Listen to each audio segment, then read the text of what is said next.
Assalamualaikum warahmatullahi wabarakatuh. Saya Safira Dwi April Yani Kresna. Pada kesempatan kali ini, saya akan membahas tentang pengenalan PROM dan interface CLI dari router Cisco. Yang pertama, kita klik emulasi router 1841. Sebelum konfigurasi, saya akan mengaktifkan shuttle on atau off pada router. Lalu setelah itu, router akan melakukan booting yang dimana akan terlihat pada gambar. Nah, di sini tersedia beberapa informasi fisik, seperti jenis prosesor, jumlah I/O, besar MV RAM-nya, compact flash, dan versi iOS yang digunakan. Karena baru dinyalakan, tidak ada konfigurasi dialog ini ditanyakan, dan kita klik No. Enter.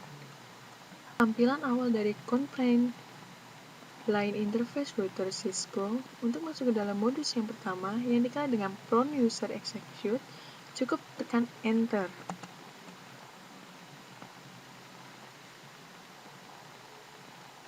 Nah, di sini terlihat lambang lebih besar. Kita bisa berpindah antara 4 kondisi dari konfigurasi CLI dengan cara mengetik perintah.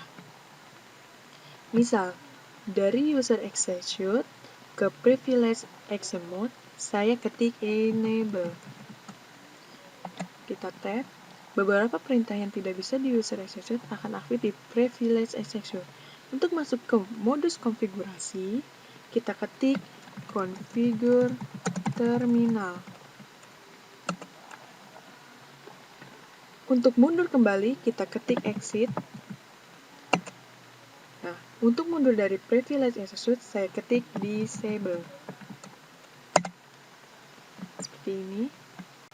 Seterusnya kita ketik Enable lagi, dan kita lalu masuk ke Configure Terminal. Di tab Global Configuration, dari sini bisa masuk lagi ke modus yang lebih dalam. Misal ke modus Configure Interface. Kita ketik Interface Ethernet 0/0. Ya.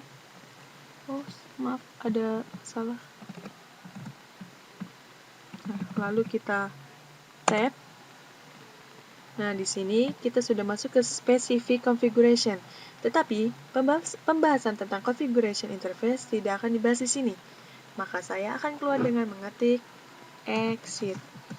Atau bisa juga dengan mengetik N. Nah, lalu langsung muncul Privilege X. Di tab lagi. Selain itu, iOS juga mendukung auto complication.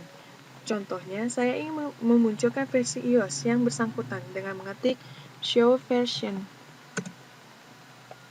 Show ver. Lalu saya tekan tab, lalu dia akan melengkapi.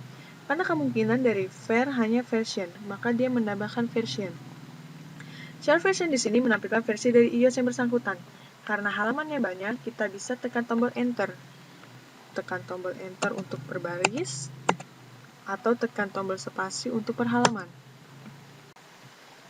Contoh berikutnya lagi adalah show run. Show run.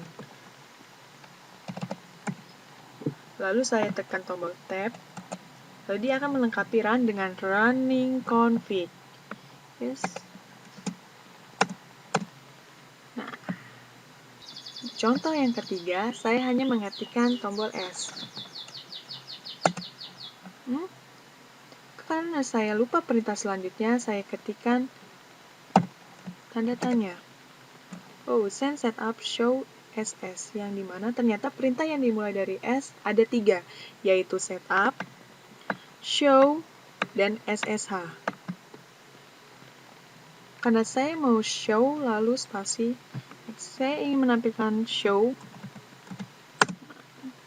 saya tambahin spasi, wow. Akan langsung menampilkan show apa saja yang didukung dari Privilege Execute. Lalu di sini selain menggunakan tanda tanya dan tab, kita bisa juga menggunakan singkatan. Oh, banyak sekali. Nah, di sini saya mencoba untuk menggunakan singkatan, misalnya SH run. Sama saja efeknya dengan show running config, tapi menggunakan singkatan tidak disarankan, kecuali sudah terbiasa menggunakan CLA.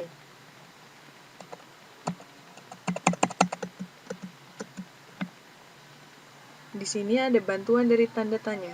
Contohnya saya ingin mengatur waktu. Perintah yang saya ketikkan yaitu clock. Di tab, ternyata clock saja incomplete command. Lalu saya tambahkan tanda tanya, clock, tanda tanya, untuk melihat apa saja kemungkinan dari clock. Nah, dan ternyata hanya ada set. Di sampingnya adalah penjelasan atau keterangan. Nah, di samping set ini ada set the time and date.